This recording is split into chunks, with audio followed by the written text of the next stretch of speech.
ప్రేక్షకులకు శుభోదయం. City morning news కు స్వాగతం. బులెటిన్లో ముందుగా హెడ్లైన్స్. జిల్లా వ్యాప్తంగా విస్తారంగా వర్షాలు, ఈదురుగాలులతో వణికిపోతున్న ప్రజలు, చిత్తడిగా మారుతున్న రోడ్లు, గుంటూరు మీదుగా నడిచే పలు రైళ్ల రద్దు.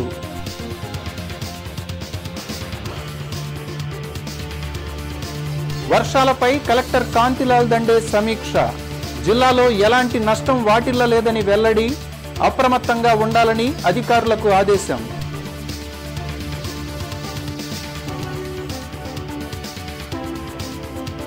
ఈ నెల 20 నుండి జరిగే జన చైతన్య యాత్రలు విజయవంతం చేయండి.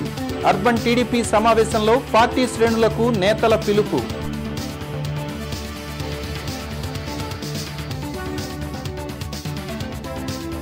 జీవో నెంబర్ 589ని రద్దు చేయాలని జూనియర్ డాక్టర్ల డిమాండ్. నగరంలో నిరసన ప్రదర్శన, కలెక్టరేట్ వద్ద ధర్నా. చిరుజల్లులు వణికించే చలితో నగర ప్రజలు విలవిలలాడారు. ప్రధాన రోడ్లు, కార్యాలయాల్లో జనసంచారం మందగించింది. వాయుగుండం ప్రభావంతో కురిసిన వర్షాలకు నగరం తడిసిముద్దైంది. పలు రోడ్లతో పాటు శివారు లోతట్టు ప్రాంతాలు జలమయమయ్యాయి. అలాగే గుంటూరు కలెక్టరేట్, మండల తహసీల్దార్ కార్యాలయ ఆవరణల్లో నీరు నిలిచి రాకపోకలు మందగించాయి. తాలూకా ఆవరణలో నీరు నిండిన మట్టి గుంటలుగా మారింది. మరోవైపు చలిగాలులు పిల్లలను, పెద్దలను వణికించాయి. పలువురు చలి భయంతో ఇల్లు, కార్యాలయాల నుండి బయటకు రావడం మానేశారు. జిల్లాలో మరో 4 రోజుల పాటు భారీ వర్షాలు కురిసే అవకాశం ఉందని కలెక్టర్ కాంతిలాల్ దండే ప్రకటించారు. తుఫాను వల్ల ఎలాంటి ప్రాణ, ఆస్తి నష్టం జరగకుండా ఉండేందుకు లోతట్టు ప్రాంతాల ప్రజల్ని అప్రమత్తం చేస్తున్నట్లు కలెక్టర్ వెల్లడించారు. తుఫాన్ వల్ల జిల్లాలో ఎలాంటి ప్రాణ, ఆస్తి నష్టం సంభవించలేదని కలెక్టర్ కాంతిలాల్ దండే తెలిపారు. అల్పపీడనం గుంటూరు జిల్లాకి విస్తరించడంతో అధికారులతో ఆయన సమీక్షా సమావేశం నిర్వహించారు. జిల్లా వ్యాప్తంగా మరో 4 రోజుల పాటు భారీ వర్షాలు కురిసే అవకాశం ఉందని కలెక్టర్ వెల్లడించారు. ఈ మేరకు లోతట్టు ప్రాంతాల ప్రజల్ని అప్రమత్తం చేయాలని అధికారులను ఆదేశించారు. ప్రస్తుతం కురుస్తున్న వర్షాల వల్ల పంటలకు ఎలాంటి నష్టం వాటిల్లదన్నారు. అయితే మరో 4 రోజులు వర్షాలు కొనసాగితే మాత్రం మినుము పంటకి మాత్రం కొంతమేర నష్టం జరిగే అవకాశం ఉందని కలెక్టర్ వివరించారు. ప్రాణ నష్టం కానీ, ఆస్తి నష్టం కానీ నమోదు కాలేదు, సంభవించలేదు. జాయింట్ డైరెక్టర్ అగ్రికల్చర్ వారు చెప్పిన సమాచారం మేరకు కురుస్తున్న ఈ వర్షాలు జిల్లాలో ఉన్న పంటలకి అనువుగాను మేలును మాత్రం చేకూరుస్తాయి. బ్లాక్ గ్రామ్ కానీ, కాటన్ కానీ, పాడీ కానీ, మిర్చి కానీ, అంటే ప్రధానంగా ఈ పంటలే ఉన్నాయి మాకు. ఈ పంటలకి కురుస్తున్న ఈ వర్షాలు మరి లాభసాటిగానే ఉంటాయని చెప్తున్నారు. ఈ వర్షాలు మరో 3-4 రోజుల పాటు ఇలాగే కంటిన్యూ అయినట్లయితే, ఇలాగే కొనసాగినట్లయితే బహుశా మినుము పంట గురించి కొంచెం జాగ్రత్తలు తీసుకోవాల్సి ఉంటుందని చెప్తున్నారు. ఇక్కడ ప్రస్తుతం ఐఎండి ఇండియన్ మెట్రలాజికల్ డిపార్ట్మెంట్ ఇచ్చిన మరి హెచ్చరిక ప్రకారంగా గుంటూరు జిల్లాలో ఆ విధమైన ప్రమాద హెచ్చరిక అయితే ఏమీ లేదు. ప్రస్తుతం గుంటూరు జిల్లాలో అధిక వర్షపాతం నమోదవడానికి సంభావన ఉందని మాత్రమే తెలియజేశారు. ఈ సమావేశంలో జేసీ శ్రీధర్, జేసీ2 వెంకటేశ్వరరావు, డిఆర్ఓ నాగబాబు తదితరులు పాల్గొన్నారు. నగరంలో ఎటు చూసినా అధ్వాన్నపు రోడ్లు.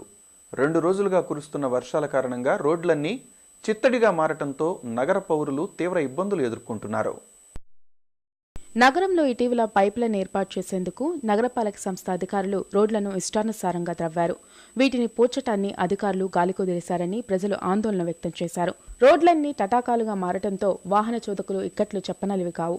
నగరపాలక సంస్థ అధికారులు, పాలకులు రోడ్ల నిర్మాణం చేపట్టే కార్యక్రమంపై దృష్టి కేంద్రీకరించాలని నగర పౌరులు విజ్ఞప్తి చేస్తున్నారు. ఈ రోడ్డు దాదాపు 2 సంవత్సరాల క్రితం వదిలేశారండి. ఈ పైప్ లైన్ల కోసం ఇంతవరకు ఏం బాగు చేయలేదండి. మిగిలిన రోడ్ల కంటే ఈ రోడ్లు చాలా డిఫరెంట్గా ఉందండి. బాగా పాడైపోయింది. అసలు 2 వీలర్ మీద వస్తే ఆల్మోస్ట్ ఈ పెయిన్స్ అన్నీ వచ్చేస్తున్నాయండి. ఈ గుంతలకి స్పాండిలైటిస్ అవి వచ్చినాయండి. కారు కూడా డోర్లు కదిలిపోయి కార్లు కూడా పాడైపోతున్నాయండి. అసలు ఒక వెహికల్ వస్తే రెండో వెహికల్ తప్పుకోవడానికి కూడా వీలు లేకుండా పోతుందండి. చాలా ఇబ్బందిగా ఉందండి ఈ రోడ్డు. ఈ రోడ్డు బాగా వాన పడితే మొత్తం బురద అవుతుంది. అసలు బైక్ వెళ్ళబుద్ధి కావట్లేదు. స్కూల్ పిల్లలకి, ఆటోలు కూడా వెళ్ళబుద్ధి కావట్లేదు. అసలు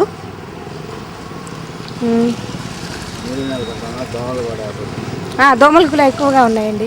నీళ్ళు కూడా బాగున్నాయి, దోమలు కూడా చాలా బాగా ఎక్కువగా ఉన్నాయి. పిల్లలకి చాలా ఇబ్బంది అవుతుంది స్కూల్కి వెళ్ళడానికి. ఆటోలు బైకులు కూడా అస్సలు వెళ్ళట్లేదు. చాలా బురదగా ఉంటుంది బయటికి రావాలంటే వాన పడితే. రష్గా ఉంది ఇక్కడ, బురదగాను బాగా ఇదిగా ఉందండి. మామూలుగా ఈ బ్రాడిపేటకి వెళ్ళే రూట్లు, పంటరపురం నుంచి వెళ్ళే రూట్లో నుంచి డ్రైనేజ్ కాలువలు తవ్వేసి అక్కడక్కడ కొద్దిగా గుంటలుగా ఉన్నాయి. బాగా మట్టి రోడ్ అయిపోయింది, బాగా జారిపోతున్నారు. కనీసం మనిషి నడవటానికి కూడా ఇబ్బందిగా ఉంది. చాలా ఇదిగా జాగ్రత్తగా జారుతున్నాయి. అందుకోసం అని చెప్పేసి ఇక్కడ మేము చాలా వరకు వర్షపు నీళ్ళు బాగా ఇదైపోయి చలికి ఇదిగా అయిపోయి మనుషులు రావటం పోవటం చాలా ఇబ్బందికరంగా ఉంటుందండి. భారీ వర్షాల కారణంగా గుంటూరు మీదుగా నడిచే పలు రైళ్లను రద్దు చేశారు. ప్రయాణికులు గమనించి సహకరించాలని రైల్వే అధికారులు కోరారు. గత 3 రోజులుగా కురుస్తున్న వర్షాల కారణంగా రైల్వే శాఖ పలు రైళ్లను రద్దు చేసింది. సికింద్రాబాద్ నుండి కొచ్వేల్ మీదుగా నడిచే శబరి ఎక్స్ప్రెస్, సికింద్రాబాద్ నుండి చెన్నై వెళ్లే చెన్నై ఎక్స్ప్రెస్, సికింద్రాబాద్ నుండి తిరుపతి వెళ్లే నారాయణద్రి ఎక్స్ప్రెస్, భువనేశ్వర్ నుండి బెంగళూరు మధ్య నడిచే ప్రశాంతి ఎక్స్ప్రెస్ను రద్దు చేశారు. గుంటూరు మీదుగా నడిచే ఈ 4 రైళ్లు రద్దు చేశామని, ప్రయాణికులు గమనించి సహకరించాలని రైల్వే అధికారులు కోరారు. ప్రభుత్వం తక్షణమే జీవో నెంబర్ 589ని రద్దు చేయాలంటూ ఏపీ జూనియర్ డాక్టర్లు చేపట్టిన ఆందోళన కొనసాగుతోంది. సమస్యలను పరిష్కరించాలంటూ ఏపీ జూనియర్ డాక్టర్లు చేపట్టిన ఆందోళనలో భాగంగా నేడు నిరసన ర్యాలీ నిర్వహించారు. ప్రభుత్వ మెడికల్ కాలేజ్ నుండి ప్రారంభమైన ర్యాలీ కలెక్టర్ కార్యాలయం వరకు కొనసాగింది. అనంతరం ధర్నా నిర్వహించారు.